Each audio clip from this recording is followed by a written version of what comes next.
Hi friends, ಇವತ್ತು Friday. ಬೆಳಿಗ್ಗೆನೇ ಸ್ನಾನ ಎಲ್ಲ ಮಾಡಿ ಪೂಜೆ ಮಾಡ್ಕೊಳ್ತಾ ಇದ್ದೀನಿ. ಇವತ್ತು ಮಾರ್ನಿಂಗ್ ಇಂದ ಶುರು ಮಾಡ್ತಾ ಇದ್ದೀನಿ. ಇವತ್ತು ನಾನು ಪೂಜೆ ಎಲ್ಲ ಮುಗಿಸ್ಕೊಂಡು ಒಂದು ಹೆಲ್ತಿ ಡ್ರಿಂಕ್ ಮಾಡ್ಕೊತಾ ಇದ್ದೀನಿ. ಮಧ್ಯಾಹ್ನ ಲಂಚ್ಗೆ ನಾನು ಒಂದು ಹೆಲ್ತಿ ಲಂಚ್ ಪ್ರಿಪೇರ್ ಮಾಡ್ಕೊಳ್ತಾ ಇದ್ದೀನಿ. ಇದೆಲ್ಲ ಪ್ರಿಪೇರ್ ಮಾಡ್ಕೊಂಡ್ಮೇಲೆ ಮಧ್ಯಾಹ್ನ ಸಾಂಬಾರ್ ಪುಡಿ ಕೂಡ ಮಾಡ್ಕೊಳ್ತಾ ಇದ್ದೀನಿ. ಮನೇಲಿ ಸಾಂಬಾರ್ ಪುಡಿ ಖಾಲಿ ಆಗಿತ್ತು ಅಂತ. ಇದಿಷ್ಟನ್ನು ನೋಡ್ಕೊಬರೋಣ ಇವತ್ತೊಂದು ಲಾಗಲ್ಲಿ, ಬನ್ನಿ. ಈಗ ಬೆಳಗ್ಗೆನೇ ಎದ್ದು ಪೂಜೆ ಎಲ್ಲ ಮುಗಿಸ್ಕೊಂಡಿದ್ದಾದ್ಮೇಲೆ ಒಂದು ಫ್ರೆಶ್ ಆಗಿ ಖಾಲಿ ಹೊಟ್ಟೆಗೆ ಒಂದು ಜ್ಯೂಸ್ ಮಾಡ್ಕೊತಾ ಇದ್ದೀನಿ. ಯಾವ ಜ್ಯೂಸ್ ಅಂತ ಹೇಳ್ತೀನಿ ಬನ್ನಿ. ಇವತ್ತು ನಾನು ಈ ಬೂದ್ ಕುಂಬಳಕಾಯಿ ಇಟ್ಕೊಂಡು ಒಂದು ಜ್ಯೂಸ್ ಮಾಡ್ಕೊತಾ ಇದ್ದೀನಿ. ಪಟ್ ಅಂತ ನೋಡ್ಕೊಂಡು ಬರೋಣ ಬನ್ನಿ. ಇದನ್ನ ಈ ಬೂದ್ ಕುಂಬಳಕಾಯಿನ ಮೊದಲಿಗೆ 2 ಹೋಳಾಗಿ ಕಟ್ ಮಾಡ್ಕೊಳ್ತಾ ಇದ್ದೀನಿ. ಬೂದ್ ಕುಂಬಳಕಾಯಿ ಕಟ್ ಮಾಡ್ಕೊಂಡ ನಂತರ ನಾನು ಒಂದು ಹೋಳಲ್ಲಿ ಜ್ಯೂಸ್ ಮಾಡ್ಕೊತೀನಿ, ಇನ್ನೊಂದು ಹೋಳಲ್ಲಿ ನಾನು ಮಜ್ಜಿಗೆ ಹೋಳಿ ಮಾಡ್ಕೊಳ್ತೀನಿ. ಮಧ್ಯಾಹ್ನ ಬೂದ್ ಕುಂಬಳಕಾಯಲ್ಲಿ ತಿರುಳು ಕೂಡ ತಗೋತಾ ಇದ್ದೀನಿ. ನೆಕ್ಸ್ಟು ಸಿಪ್ಪೆ ಕೂಡ ತಗೊಂಡು ಈ ಥರ ಸಣ್ಣಕ್ಕೆ ಸ್ಲೈಸ್ ಆಗಿ ಕಟ್ ಮಾಡ್ಕೋಬೇಕು. ಈ ಥರ ಸಣ್ಣಕ್ಕೆ ಸ್ಲೈಸ್ ಆಗಿ ಕಟ್ ಮಾಡ್ಕೊಂಡ ನಂತರ ನಾನು ಒಂದು ಬೌಲ್ಗೆ ಟ್ರಾನ್ಸ್ಫರ್ ಮಾಡ್ಕೊತಾ ಇದ್ದೀನಿ. ಈಗ ಇಷ್ಟು ಬೂದು ಕುಂಬಳಕಾಯಿನ ಕಟ್ ಮಾಡಿ ಎತ್ತಿಟ್ಕೊಂಡಿದ್ದೀನಿ. ಇದನ್ನ ಮಿಕ್ಸಿ ಜಾರ್ಗೆ ಹಾಕೊಂಡು ಸಣ್ಣಕ್ಕೆ ಹುರ್ಕೋಬೇಕು.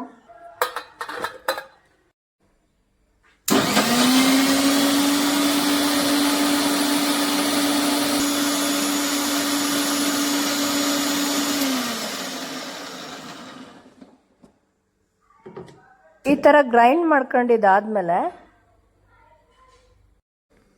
ಈ ಥರ ಬಟ್ಟೆ ಇಟ್ಕೋಬೇಕು, ವೈಟ್ ಬಟ್ಟೆನ ಅದಕ್ಕೆ ಸೋರಿಸ್ಕೋಬೇಕು. ಈ ಥರ ಇಟ್ಕೊಂಡು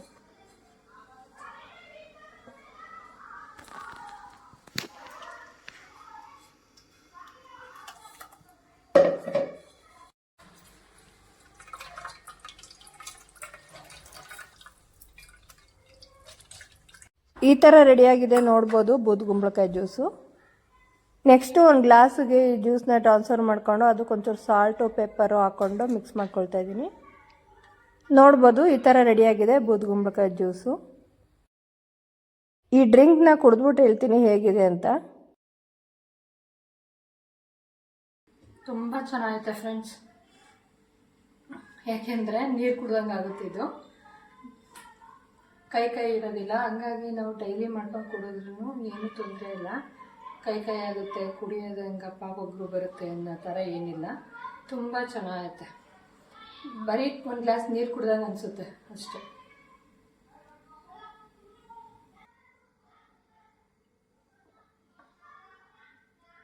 ಡೈಲಿ ಈ ಥರ ಮಾಡ್ಕೊಂಡು ಕುಡಿಯೋದ್ರಿಂದ ನಮ್ಮ ಬಾಡಿಲಿರೋ ಕೆಟ್ಟ ಕೊಲೆಸ್ಟ್ರಾಲ್ನ ಹೋಗಿಸ್ಬೋದು. ಹಾಗಾಗಿ ನಾನು ಡೈಲಿ ಬೂದ್ ಕುಂಬಳಕಾಯಿ ಜ್ಯೂಸನ್ನ ಕುಡಿತೀನಿ.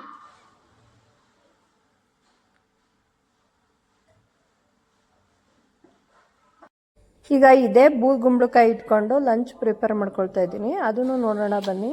ಮಡಕೆ ಪಾತ್ರೆ ಇಟ್ಕೊಂಡು ಬೂದ್ ಕುಂಬಳಕಾಯಿ ಸ್ಲೈಸ್ ಹಾಕೊಂಡು ಅದಕ್ಕೆ ರುಚಿಗೆ ತಕ್ಕಷ್ಟು ಉಪ್ಪು ಹಾಕೊಂಡು ಬೇಯಿಸ್ಕೊತಾ ಇದ್ದೀನಿ. ನೆಕ್ಸ್ಟು ಮಸಾಲೆ ಎಲ್ಲ ಹುರ್ಕೊಳ್ಳೋಕ್ಕೆ ಒಂದು ಪಾನ್ಗೆ ಯಾವಾಗಲೂ ಬಳಸೋಂಥ ಆಯಿಲ್ ಹಾಕೋತಾ ಇದ್ದೀನಿ. ಫ್ರೈ ಮಾಡ್ಕೊಳ್ಳೋಕ್ಕೆ ಮೊದಲಿಗೆ ಸಾಸಿವೆ, ಜೀರಿಗೆ, ಮೆಂತ್ಯ, ಸಾಂಬಾರ, ಹಸಿರು ಮೆಣಸಿನ್ಕಾಯಿ, ಕರ್ಬೇವಿನ ಸೊಪ್ಪು ಹಾಕ್ಕೊಂಡು ಫ್ರೈ ಮಾಡ್ಕೊಳ್ತೀನಿ. ಅದಾದಮೇಲೆ ಸ್ವಲ್ಪ ಕಾಯಿ ತುರಿ ಕೂಡ ಹಾಕ್ಕೊಳ್ತೀನಿ, ಅದನ್ನು ಫ್ರೈ ಮಾಡ್ಕೊಳ್ತೀನಿ. ಇದ್ರ ಜೊತೆ ಶುಂಠಿ ಹಾಕೊಂಡು ಫ್ರೈ ಮಾಡ್ಕೋಬೇಕಾಗಿತ್ತು. ಇದನ್ನು ನಾನು ಗ್ರೈಂಡ್ ಮಾಡ್ಕೋಬೇಕಾದ್ರೆ ಹಾಕ್ಕೊಳ್ತೀನಿ, ಇಲ್ಲಿ ಮಿಕ್ಸ್ ಆಗುತ್ತೆ. ಇಷ್ಟು ಮಸಾಲೆ ಹಾಕ್ಕೊಂಡು ರುಚಿಗೆ ತಕ್ಕಷ್ಟು ಉಪ್ಪು ಹಾಕ್ಕೊಂಡು ಇದು ಗ್ರೈಂಡ್ ಮಾಡ್ಕೊಳ್ತೀನಿ. ಈಗ ಮಸಾಲೆನೆಲ್ಲ ಗ್ರೈಂಡ್ ಮಾಡ್ಕೊಂಡಿದ್ದಾದಮೇಲೆ ಒಂದು ಮಡಕೆ ಪಾತ್ರೆ ಇಟ್ಕೊಂಡು ಯಾವಾಗಲೂ ಬಳಸೋಂಥ ಆಯಿಲ್ ಹಾಕ್ಕೊಂಡು ಈ ರುಬ್ಬಿಟ್ಕೊಂಡಿದ್ದೀನಲ್ಲ ಆ ಮಸಾಲೆ ಹಾಕೋತಾ ಇದ್ದೀನಿ. ಇದಕ್ಕೆ ಅಳತೆ ತಕ್ಕಷ್ಟು ನೀರು ಹಾಕೊಂಡು ಚೆನ್ನಾಗಿ ಕುದಿಸ್ಕೊಂಡು ಇದು ಒಂದು ಕುದಿ ಬಂದಮೇಲೆ ನಾನು ಬೇಯಿಸಿಟ್ಕೊಂಡಿದ್ದೀನಲ್ವ ಬೂದ್ ಕುಂಬಳಕಾಯಿ ಸ್ಲೈಸ್ ಅದನ್ನು ಕೂಡ ಹಾಕೋತಾ ಇದ್ದೀನಿ. ಇದನ್ನು ಮಸಾಲೆ ಜೊತೆ ಮಿಕ್ಸ್ ಮಾಡ್ಕೊಂಡಿದ್ದಾದಮೇಲೆ ಒಂದು ಸ್ಪೂನ್ ಅರಿಶಿನ, ಒಂದು ಸ್ಪೂನ್ ಪೆಪ್ಪರು, ಒಂದು ಸ್ಪೂನ್ ಸಾಲ್ಟ್ ಹಾಕೋತಾ ಇದ್ದೀನಿ. ಇದನ್ನು ಚೆನ್ನಾಗಿ ಮಿಕ್ಸ್ ಮಾಡ್ಕೊಳ್ತೀನಿ. ಈಗ ಇದೆಲ್ಲ ಮಿಕ್ಸ್ ಮಾಡ್ಕೊಂಡಿದ್ದಾದಮೇಲೆ ಕೊತ್ತಂಬರಿ ಸೊಪ್ಪು, ಪುದೀನ ಉದುರಿಸ್ಕೊಳ್ತಾ ಇದ್ದೀನಿ. ಇಷ್ಟೆಲ್ಲ ಪ್ರೊಸೀಜರ್ ಆದಮೇಲೆ ಲಾಸ್ಟಿಗೆ ನಾನು ಸಾಸಿವೆ, ಒಣಮೆಣಸಿನ್ಕಾಯಿ, ಕರ್ಬೇವಿನ ಸೊಪ್ಪು ಹಾಕಿ ಒಗ್ಗರಣೆ ಕೊಟ್ಕೊಳ್ತಾ ಇದ್ದೀನಿ. ಈಗ ನೋಡ್ಬೋದು ನಮ್ಮನೆ ಬೂದ್ ಕುಂಬಳಕಾಯಿ ಮಜ್ಜಿಗೆ ಹೋಳಿ ಈ ಥರ ರೆಡಿಯಾಗಿದೆ. ಮಧ್ಯಾಹ್ನ ಊಟಕ್ಕೆ ನಾನು ಬೂದ್ ಕುಂಬಳಕಾಯಿ ಮಜ್ಜಿಗೆ ಹೋಳಿ ಮಾಡ್ಕೊಂಡಿದ್ದೆ. ನೋಡ್ಬೋದು ಇವಾಗ ಟೇಸ್ಟ್ ಮಾಡಿ ಹೇಗಿದೆ ಅಂತ ಹೇಳೋ ಸಮಯ. ಈಗ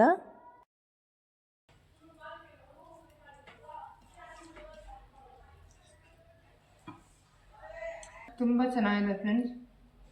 ಬೂದು ಕುಂಬಳಕಾಯಿ ಜ್ಯೂಸು, ಬೂದು ಕುಂಬಳಕಾಯಿದು ಪಲ್ಯ, ಬೂದು ಕುಂಬಳಕಾಯಿ ಸಾಂಬಾರು, ಮಜ್ಜಿಗೆ ಹುಳಿ, ಈ ಥರದ್ದೆಲ್ಲ ಅವಾಗವಾಗಲೇ ಮಾಡಿಕೊಂಡ್ರೆ ಬಾಡಿಗೆ ತುಂಬ ಒಳ್ಳೆಯದು.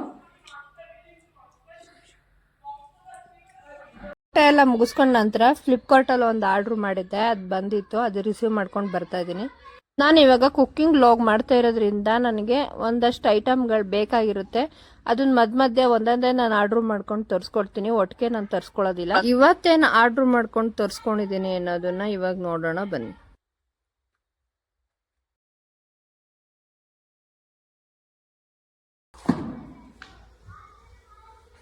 ಕುಕ್ಕಿಂಗ್ ವ್ಲಾಗ್ ಮಾಡ್ತಾ ಇದ್ನಲ್ಲ, ಅದಕ್ಕೆ ಒಂದು ಐಟಮ್ ಬೇಕಿತ್ತು, ಅದನ್ನು ಬುಕ್ ಮಾಡ್ಕೊಂಡಿದ್ದೆ. ಫ್ಲಿಪ್ಕಾರ್ಟಿಂದ ಇವತ್ತು ಬಂದಿತ್ತು, ಅದನ್ನ ಇವಾಗ ಓಪನ್ ಮಾಡ್ತಾ ಇದ್ದೀನಿ. ಏನು ಬಂದಿದೆ ಅಂತ ನೋಡೋಣ, ಯಾಕೆ ಬುಕ್ ಮಾಡ್ಕೊಂಡಿದ್ದೀನಿ ಅಂತ.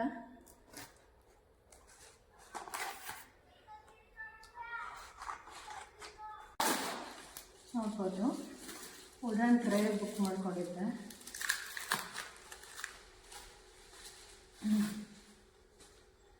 ನೋಡ್ಬೋದು, ವುಡನ್ ಟ್ರೇ ಬುಕ್ ಮಾಡ್ಕೊಂಡಿದ್ದೆ, ಅದಕ್ಕೆ ಬಂದಿದೆ. ಮೇಲೆ ಖಾರದ ಪುಡಿ ಸಾಮಾನು ಹಾಕಿದ್ದೆ.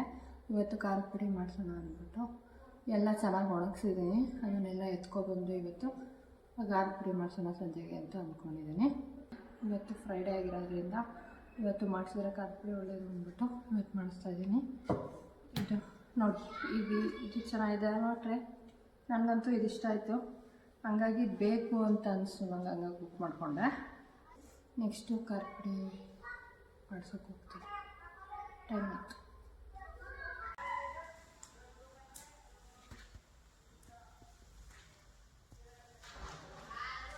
ಸಾಂಬಾರು ಪುಡಿ ಮಾಡೋಕ್ಕೆ ಬೇಕಾದ ಸಾಮಗ್ರಿಗಳನ್ನ ಇಲ್ಲಿ ನೋಟ್ ಮಾಡಿದ್ದೀನಿ. ಮೊದಲಿಗೆ ಮೆಣಸಿನ್ಕಾಯಿ ಅರ್ಧ kg ತೊಗೊಂಡಿದ್ದೀನಿ, ಬ್ಯಾಡಗೆ ಮೆಣಸಿನ್ಕಾಯಿ 3/4 kg ತೊಗೊಂಡಿದ್ದೀನಿ, ಸಾಸಿವೆ 100 ಗ್ರಾಮ್ ತೊಗೊಂಡಿದ್ದೀನಿ, ಜೀರಿಗೆ 250 ಗ್ರಾಮ್ ತೊಗೊಂಡಿದ್ದೀನಿ. ಜೀರಿಗೆನ ಜಾಸ್ತಿ ಹಾಕಿದಷ್ಟು ತುಂಬ ಚೆನ್ನಾಗಿರುತ್ತೆ ಸಾಂಬಾರು, ಹಂಗಾಗಿ 250 ಗ್ರಾಮ್ ತೊಗೊಂಡಿದ್ದೀನಿ ನಾನು. ಮೆಣಸು, ಕಾಳು ಮೆಣಸು 100 ಗ್ರಾಮ್ ತೊಗೊಂಡಿದ್ದೀನಿ. ನೆಕ್ಸ್ಟು ಉದ್ದಿನಬೇಳೆ ಬಂದು 1/4 kg ತೊಗೊಂಡಿದ್ದೀನಿ. ಕಡಲೆಬೇಳೆನ ಅರ್ಧ kg ತೊಗೊಂಡಿದ್ದೀನಿ ನಾನಿಲ್ಲಿ ಕಡಲೆಬೇಳೆ ಅಂತ ಮೆನ್ಷನ್ ಮಾಡಿದ್ದೀನಿ. ಕಡಲೆಕಾಳು ತೊಗೊಂಡಿದ್ದೀನಿ ನಾನು. ನಿಮ್ಗೆ ಆಪ್ಷನಲ್ಲಿ ನೀವು ಯಾವ ಕಾಳು ಇಷ್ಟ ಆಗುತ್ತೆ ಆ ಕಾಳನ್ನ ಬಳಸ್ಬೋದು.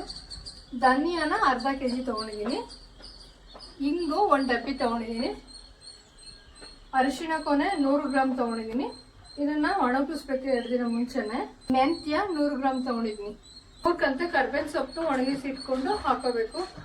ಇಷ್ಟು ಐಟಮ್ಗಳನ್ನ ಇಟ್ಕೊಂಡ್ರೆ ಒಳ್ಳೆ ಖಾರದ ಪುಡಿ ರೆಡಿ ಆಗುತ್ತೆ. ಮತ್ತು ಒಣಮೆಣಸಿನಕಾಯಿನ ಸಾಂಬಾರನ್ನು ಒಣಗಿಸ್ಕೊಂಡಿದ್ದೀನಿ ನಾನು ಚೆನ್ನಾಗಿ ಬಿಸಿಲಿಗೆ.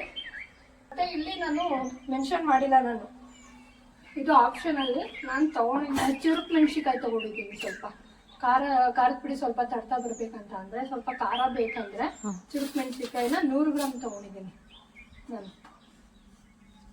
ಇದು ಅರ್ಶಿನೂ ಚೆನ್ನಾಗಿ ಒಣಗಿಸ್ಕೊಂಡಿದ್ದೀನಿ. ಇಲ್ಲಿ ನೋಡಿ, ಕರ್ಬೇವಿನ ಸೊಪ್ಪು ಒಂದು 3 ಕಂತೆ ತೊಗೊಂಡಿದ್ದೀನಿ. 3 ಕಂತೆನ ಚೆನ್ನಾಗಿ ಒಣಗಿಸ್ಕೊಂಡು ಇಟ್ಕೊಂಡಿದ್ದೀನಿ ಈ ಥರ. ಆಮೇಲೆ ಇದು ಖಾರ ಮೆಣಸಿನ್ಕಾಯಿ, ಮಾಮೂಲಿ ಮೆಣಸಿನ್ಕಾಯಿ, ಇದು ಒಂದು ಅರ್ಧ kg ತೊಗೊಂಡಿದ್ದೀನಿ. ಬ್ಯಾಡಗೆ ಮೆಣಸಿನ್ಕಾಯಿನ 3/4 kg ತೊಗೊಂಡಿದ್ದೀನಿ, ಕಲರ್ ಚೆನ್ನಾಗಿ ಬರುತ್ತೆ ಅಂತ ಅಂದ್ಬಿಟ್ಟು. ಆಮೇಲೆ ಸಾಂಬಾರ ನೋಡ್ಬೋದು, ಅರ್ಧ kg ತೊಗೊಂಡಿದ್ದೀನಿ ಸಾಂಬಾರನ್ನು, ಅದನ್ನು ಚೆನ್ನಾಗಿ ಒಣಗಿಸ್ಕೊಂಡಿದ್ದೀನಿ. ನೋಡ್ಬೋದು, ಹಿಂಗೆ ಹಂಚಿದಂಗೆ ಪುಡಿ ಹಾಕಬೇಕು, ಆ ಥರ ಒಣಗಿಸ್ಕೋಬೇಕು. ಚೆನ್ನಾಗಿ ಒಣಗಿಸ್ಕೊಂಡ್ರೆ ಖಾರದ ಪುಡಿನೂ ಚೆನ್ನಾಗಿ ಬರುತ್ತೆ. ನೋಡಿ, ಇದು ಮೆಣಸಿನ್ಕಾಯಿನೂ ಅಷ್ಟೇ ಹಿಂಗೆ ಹಂಚಿದಂಗೆ ಮುಟ್ಕೊಬೇಕು, ಆ ಥರ ಒಣಗಿಸ್ಕೋಬೇಕು. 2 days 3 days ಆದರೂ ಬೇಕು ಬಿಸಿಲಿದ್ದಾಗ. ಅದಕ್ಕೆ ಮಳೆಗಾಲದಲ್ಲಿ ಸಾಮಾನ್ಯವಾಗಿ ಮಾಡ್ಕೊಳ್ಳಲ್ಲ, ಬೇಸಿಗೆಯಲ್ಲಿ ಮಾಡ್ಕೊತಾರೆ ಖಾರದ ಪುಡಿನ, ಇದಕ್ಕೋಸ್ಕರನೇ ಈ ಥರ ಮುಟ್ಕೊಬೇಕು. ಆ ಥರ ಒಣಗಿಸ್ಕೊಂಡು ನಾನು ರೆಡಿ ಮಾಡಿ ಇಟ್ಕೊಂಡಿದ್ದೀನಿ ಇವಾಗ. ಮತ್ತು ಇನ್ನಷ್ಟು ಐಟಮ್ನ ಹುರ್ಕೊಂಡು ರೆಡಿ ಮಾಡ್ಕೋತೀನಿ. ಯಾವ್ಯಾವ ಸಾಮಗ್ರಿಗಳನ್ನ ಹುರ್ಕೋತೀನಿ ಅನ್ನೋದನ್ನು ನೆಕ್ಸ್ಟು ತೋರಿಸ್ತೀನಿ.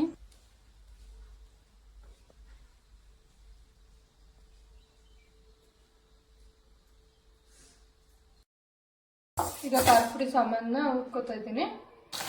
ಮೊದಲಿಗೆ ನಾನು ಉದ್ದಿನ ಕಾಳು ಹುರ್ಕೋತಾ ಇದ್ದೀನಿ. ಉದ್ದಿನ ಕಾಳು ಹಾಕ್ಕೊಂಡು ಹುರ್ಕೋತಾ ಇದ್ದೀನಿ. ಈ ಉದ್ದಿನ ಕಾಳನ್ನ ಸ್ವಲ್ಪ ಕೆಂಪಾಗ ತನಕ ಹುರ್ಕೋಬೇಕು, ಲೋ ಫ್ಲೇಮಲ್ಲೇ ಹುರ್ಕೋಬೇಕು. ಈಗ ಉದ್ದಿನ ಕಾಳು ಕೂಡ ಕೆಂಪಾಗಿದೆ.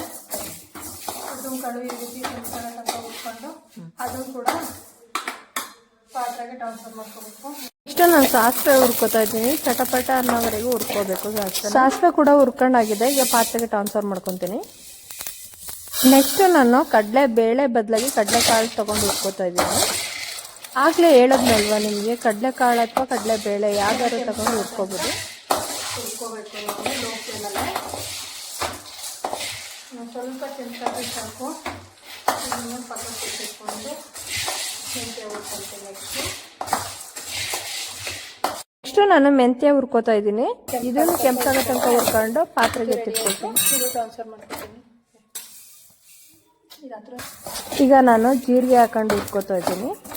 ಇದನ್ನು ಹಸಿ ಸ್ಮೆಲ್ ಹೋಗೋ ತನಕ ಹುರ್ಕೋಬೇಕು. ಹಸಿ ಸ್ಮೆಲ್ ಹೋಗೋ ತನಕ ಹುರ್ಕೊಳ್ತಾ ಇದ್ದೀನಿ. ಇಲ್ಲಿ ನೋಡ್ಬೋದು ಎಲ್ಲ ಹಾಕ್ತಾರೆ. ನಾನು ಅದೇನು ಹಾಕಲ್ಲ. ಗೋಧಿ ಹಾಕ್ತಾರೆ, ಅಕ್ಕಿ ಹಾಕ್ತಾರೆ, ಅದೇನು ಅಷ್ಟು ಚೆನ್ನಾಗಿರಲ್ಲ. ನಾನು ಇಷ್ಟೇ ಸಾಮಗ್ರಿಗಳನ್ನ ಇಟ್ಕೊಂಡು ನಾನು ಖಾರದ ಪುಡಿ ಯಾವಾಗಲೂ ಮಾಡಿಸೋದು. ಆದರೂ ಚೆನ್ನಾಗಿರುತ್ತೆ. ನಮ್ಮನೆ ಖಾರದ ಪುಡಿ ಹುರ್ಕೊಬೇಕು. ಇದು ಈಗ ಹುರ್ಕೊಂಡಿದ್ದಾಗಿದೆ. ಇದನ್ನು ಟ್ರಾನ್ಸ್ಫರ್ ಮಾಡ್ಕೊತೀನಿ. ನೋಡ್ಬೋದು ಸ್ವಲ್ಪ ಕೆಂಪಾದರೆ ಸಾಕು. ಈಗ ಜೀರಿಗೆ ಕೂಡ ಹುರ್ಕೊಂಡ ನಂತರ ನಾನು ಪಾತ್ರೆ ಟ್ರಾನ್ಸ್ಫರ್ ಮಾಡ್ಕೊತಾ ಇದ್ದೀನಿ. ನೆಕ್ಸ್ಟ್ ನಾನು ಸಾಂಬಾರ ಹುರ್ಕೋತಾ ಇದ್ದೀನಿ. ಸಾಂಬಾರನ್ನು ಅಷ್ಟೇ ಹಸಿ ಸ್ಮೆಲ್ ಹೋಗೋ ತನಕ ಹುರ್ಕೋಬೇಕು. ನೋಡಿ ಸಾಂಬಾರ ಕೂಡ ಆಗುತ್ತೆ. ಇದು ಕೂಡ ಬೇರೆ ಪಾತ್ರೆಗೆ ಟ್ರಾನ್ಸ್ಫರ್ ಮಾಡ್ಕೊತಾ ಇದ್ದೀನಿ. ಲಾಸ್ಟಿಗೆ ನಾನು ಕರ್ಬೇವಿನ ಸೊಪ್ಪನ್ನ ಲೈಟಾಗಿ ಹುರ್ಕೊತೀನಿ. ಇದನ್ನು ಲೋ ಫ್ಲೇಮಲ್ಲೇ ಹುರ್ಕೋಬೇಕು. ಇದು ಕೂಡ ಹುರ್ಕೊಂಡಾಗಿದೆ. ಈಗ ಪಾತ್ರೆ ಟ್ರಾನ್ಸ್ಫರ್ ಮಾಡ್ಕೊತಾ ಇದ್ದೀನಿ. ಎಲ್ಲ ಐಟಮ್ನು ಹುರ್ಕೊಂಡ ನಂತರ ಲಾಸ್ಟಿಗೆ ನಾನು ಅರ್ಶಿನ ಕೊನೆನ ಕುಟ್ಕೊಂಡು ಪುಡಿ ಮಾಡ್ಕೊಳ್ತಾ ಇದ್ದೀನಿ. ಅರ್ಶಿನ ಕೊನೆನ ಪುಡಿ ಮಾಡ್ಕೊಂಡ ನಂತರ ನಾನು ಅದನ್ನು ಹುರ್ಕೊಂಡು ಇಟ್ಕೊಂಡಿದ್ದೀವಲ್ಲ ಆ ಐಟಮ್ ಜೊತೆ ಮಿಕ್ಸ್ ಮಾಡ್ಕೊಳ್ತಾ ಇದ್ದೀನಿ. ಫೈನಲಿ ಇದೆಲ್ಲ ಐಟಮ್ಗಳನ್ನ ಚೆನ್ನಾಗಿ ಮಿಕ್ಸ್ ಮಾಡ್ಕೋಬೇಕು. ಇದೆಲ್ಲ ಈ ಥರ ಮಿಕ್ಸ್ ಮಾಡ್ಕೊಂಡ್ಮೇಲೆ ನಾನು ನೆಕ್ಸ್ಟು ಒಂದು ಬೋಸಿಗೆ ಒಣಮೆಣ್ಸಿಕಾಯಿ, ಬ್ಯಾಡಗೆ ಮೆಣಸಿಕಾಯಿನ ಮುರ್ಕೊಂಡು ಎತ್ತಿಟ್ಕೊಂಡಿದ್ದೀನಿ. ಅದ್ರ ಜೊತೆಗೆ ಇದನ್ನು ಮಿಕ್ಸ್ ಮಾಡಿಕೊಂಡು ಈ ಥರ ಎತ್ತಿಟ್ಕೊಂಡಿದ್ದೀನಿ. ಇದನ್ನು ಮಿಲ್ಲು ಕೊಟ್ಕೊಳ್ಸಿ ಪುಡಿ ಮಾಡಿಸ್ಕೊಬಂದರೆ ಆಯಿತು, ನಮ್ಮನೆ ಖಾರದ ಪುಡಿ ರೆಡಿ ಆಗುತ್ತೆ. ಮಿಲ್ ಮಾಡಿಸ್ಕೊಬಂದ ನಂತರ ನಮ್ಮನೆ ಖಾರದ ಪುಡಿ ಈ ಥರ ರೆಡಿಯಾಗಿದೆ ನೋಡ್ಬೋದು. ಈ ಥರ ಪ್ರೊಸೀಜರಲ್ಲಿ ನಾನು 18 ವರ್ಷದಿಂದ ಈ ಖಾರದ ಪುಡಿನ ಮಾಡ್ಕೊಬರ್ತಾ ಇದ್ದೀನಿ. ಈ ಸಾಂಬಾರ್ ಪುಡಿಗೆ ಎಷ್ಟು ಅಡಿಕ್ಷನ್ ಆಗಿದ್ದೀವಿ ಅಂದರೆ, ಬೇರೆ ಸಾಂಬಾರ್ ಪುಡಿಯಿಂದ ಸಾಂಬಾರು ಮಾಡಿದ್ರೆ ನಮ್ಮ ಮನೇಲಿ ಯಾರಿಗೂ ಇಷ್ಟ ಆಗೋದಿಲ್ಲ. ಫಸ್ಟು ಸಾಂಬಾರ್ ಪುಡಿ ಮಾಡಿಸು ಅಂತ ಹೇಳ್ತಾರೆ. ಅಲ್ಲಿವರೆಗೂ ಬೇಳೆ ಸಾಂಬಾರು ಮಾಡಬೇಡ ಅಂತಾರೆ. ಹಾಗಾಗಿ ನಾನು ಸಾಂಬಾರ್ ಪುಡಿ ಖಾಲಿ ಆಗೋಕ್ಕಿಂತ ಮುಂಚೆನೇ ಸಾಂಬಾರ್ ಪುಡಿ ಮಾಡ್ಕೊಬಿಡ್ತೀನಿ. ಈಗ ಸಾಂಬಾರ್ ಪುಡಿಗೆ ಒಂದು ಡಬ್ಬಿ ಹಿಂಗೆ ಕೂಡ ಹಾಕೊಂಡು ಮಿಕ್ಸ್ ಮಾಡಿಕೊಂಡು ಎತ್ತಿಟ್ಕೋತೀನಿ. ನಾನು ಯಾವಾಗಲೂ ಸಾಂಬಾರ್ ಪುಡಿನ ಮಟನ್ ಸಾಂಬಾರಿಗೆ ಬೇರೆ, ಚಿಕನ್ ಸಾಂಬಾರಿಗೆ ಬೇರೆ, ಫಿಶ್ ಸಾಂಬಾರಿಗೆ ಬೇರೆ ಮಾಡಿಸೋದಿಲ್ಲ. ಇದೇ ಸಾಂಬಾರ್ ಪುಡಿಯಿಂದ ನಾನು ಎಲ್ಲ ಸಾಂಬಾರನ್ನು ಮಾಡ್ಕೊಳ್ಳೋದು. ಸಾಂಬಾರಂತೂ ಸೂಪರ್ ಆಗಿರುತ್ತೆ. ಈ ಸಾಂಬಾರ್ ಪುಡಿಗೆ ಒಂದು ಹಿಸ್ಟ್ರಿ ಇದೆ. ಅದೇನಂದರೆ, ನನ್ನ ಕಸಿನ್ ಮದುವೆಲಿ ನಮ್ಮ ರಿಲೇಷನ್ ಒಬ್ಬರು ಭಟ್ರಿದ್ರು, ಅವರೇ ಅಡುಗೆ ಮಾಡಿದರು. ತುಂಬ ಚೆನ್ನಾಗಿತ್ತು ಸಾಂಬಾರು. ಹಂಗಾಗಿ ನಮ್ಮ ಅಮ್ಮಂಗೆ ಹೇಳ್ಬಿಟ್ಟು ಅವ್ರ ಹತ್ರ ರೆಸಿಪಿ ಬರ್ಸ್ಕೊಂಡಿದ್ದೆ. ಅವತ್ತಿಂದ ಇವತ್ತುವರೆಗೆ ಇದನ್ನೇ ಯೂಸ್ ಮಾಡೋದು. ರೆಗ್ಯುಲರ್ ಆಗಿ ಸಾಂಬಾರು ಮಾಡ್ಕೊಳ್ಳೋದಕ್ಕೆ ಅಂದ್ಬಿಟ್ಟು ಈ ಜಾಡಿಲಿ ಇಟ್ಕೊಂಡಿರ್ತೀನಿ ಸಾಂಬಾರು ಪುಡಿನ. ಹಿಂಗಾಣಿ ಜಾಡಿ ಒಳಗಡೆ ಎತ್ತಿಟ್ಕೊಂಡಿದ್ದೀನಿ ಇವಾಗ ಸಾಂಬಾರು ಮಾಡೋದಕ್ಕೆ. ಇನ್ನು ಮಿಕ್ಕಿದ ಖಾರದ ಪುಡಿನ ಈ ಥರ ಬಾಕ್ಸ್ ಹಾಕಿ ಸ್ಟೋರ್ ಮಾಡಿ ಇಟ್ಕೊಂಡಿದ್ದೀನಿ. ತುಂಬ ಸಮಯ ಸಾಂಬಾರು ಪುಡಿ ಇಟ್ಕೊಂಡಾಗ ಹುಳ ಆಗದೆ ಇರೋದಕ್ಕೆ ಈ ಪ್ರೊಸೀಜರ್ ನೋಡಿ. ಇಲ್ಲಿ ನಾನು ಕರ್ಬೇವಿನ ಸೊಪ್ಪು, ಒಣಮೆಣ್ಸಿಕಾಯಿ ಹಾಕಿ ಈ ಥರ ಮುಚ್ಚಿಟ್ಕೊಂಡ್ರೆ ಎಷ್ಟು ದಿನ ಬೇಕಾದ್ರೆ ಅಷ್ಟು ದಿನ ಬಳಸ್ಕೋಬೋದು. ಯಾಕಂದರೆ ಬೇಗ ಹುಳ ಆಡೋದಿಲ್ಲ. ನಾನು ಒಂದ್ಸತಿ ಖಾರದ ಪುಡಿ ಮಾಡಿಸಿದ್ರೆ ಅದು 1 ವರ್ಷ ತನಕನೂ ನಮ್ಮನೆ ಬರುತ್ತೆ. ವರ್ಷಕ್ಕೆ ಒಂದೇ ಸತಿ ನಾನು ಖಾರದ ಪುಡಿ ಮಾಡಿಸೋದು. ನೋಡಿ ಇಷ್ಟು ನಾನೀಗ ಖಾರದ ಪುಡಿನ ರೆಡಿ ಮಾಡ್ಕೊಂಡಿದ್ದ ರೀತಿ. ಇಷ್ಟ ಆಗಿದ್ರೆ ಒಂದು ಲೈಕ್ ಕೊಡಿ, ಕಾಮೆಂಟ್ ಹಾಕಿ, ಶೇರ್ ಮಾಡಿ, ಸಬ್ಸ್ಕ್ರೈಬ್ ಮಾಡ್ಕೊಳ್ಳೋದು ಮರಿಬೇಡಿ ಫ್ರೆಂಡ್ಸ್.